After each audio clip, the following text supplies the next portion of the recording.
Welcome to the Contreras Report International Edition in these last few days of November 2020. I am Raul Lowry Contreras.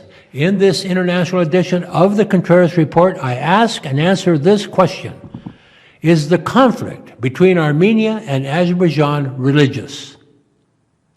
Over the last few weeks, I have talked extensively about Armenia-Azerbaijan conflict and the recent 44-day war between these two countries in the Caucasus. Why? Because located between Russia, Iran, and Turkey, at the crossroads of the ancient Silk Road and new east-west, north-south transport links, this is a crucial region for the United States and the world at large.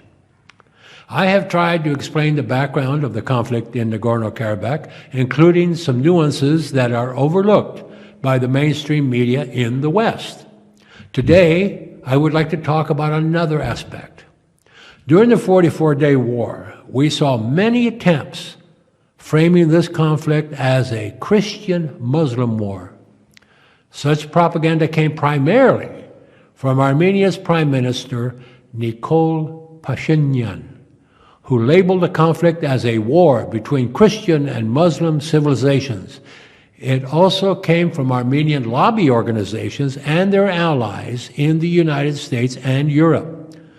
To back up these claims, Armenian propaganda machine and its supporters constantly promoted the hyped-up claims about, quote, Islamist jihadists from Syria fighting on the Azerbaijani side.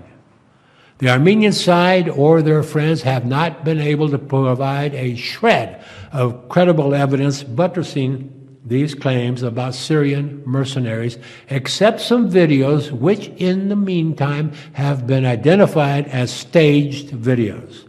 Nevertheless, this label of a, quote, majority Muslim country versus a Christian country was quite attractive and convenient for many Islamophobic and white supremacist forces in the West. They use it for their own racist propaganda.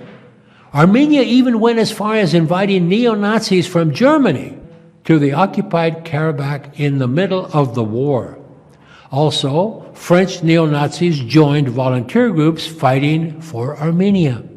Even some pundits in Washington, D.C. saw in the Armenia-Azerbaijan war an opportunity to promote their ideology. Take, for example, Michael Rubin, neocon hawk working for the American Enterprise Institute. Since the war started, Rubin has become a main mouthpiece for Armenia's Islamophobic propaganda in the District of Columbia, publishing a series of articles primarily in a publication called The National Interest, a controversial publication known for its ties to Russia. In his articles, Michael Rubin promotes the same false premise, labeling the conflict in religious terms as a Christian-Muslim war, primarily focusing on the alleged Syrian mercenaries and alleged threats to Christian heritage without offering any serious evidence. The purpose of this propaganda by Armenia and its friends was clear: to amass support for Armenia against Azerbaijan in the West. Did Armenia achieve its goal? Now, with hindsight and absolute certainty, the answer is a big, fat no. N-O.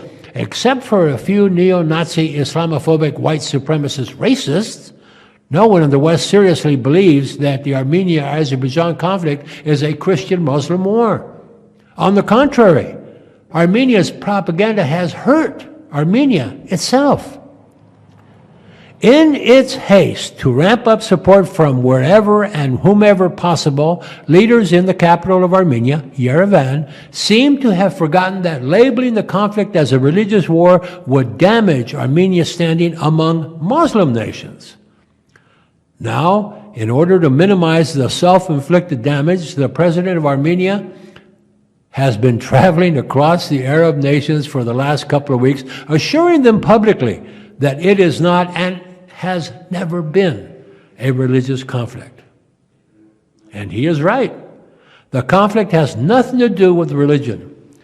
Otherwise, how can one explain the fact that Iran, a Muslim country, has for the most part of the last 3 decades strongly supported Armenia, whereas Israel has been a strong ally of Azerbaijan alongside many Christian nations, including the United States?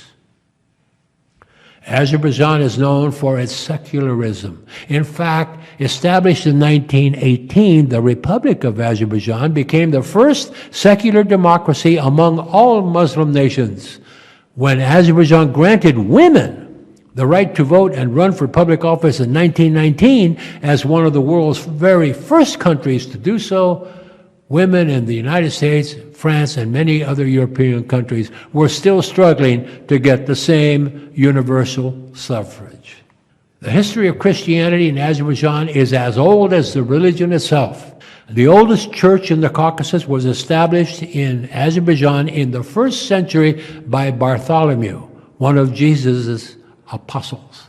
In 313, the ancestral state of the Azerbaijani people, the Caucasian Albania, became one of the world's earliest Christian states. Today, alongside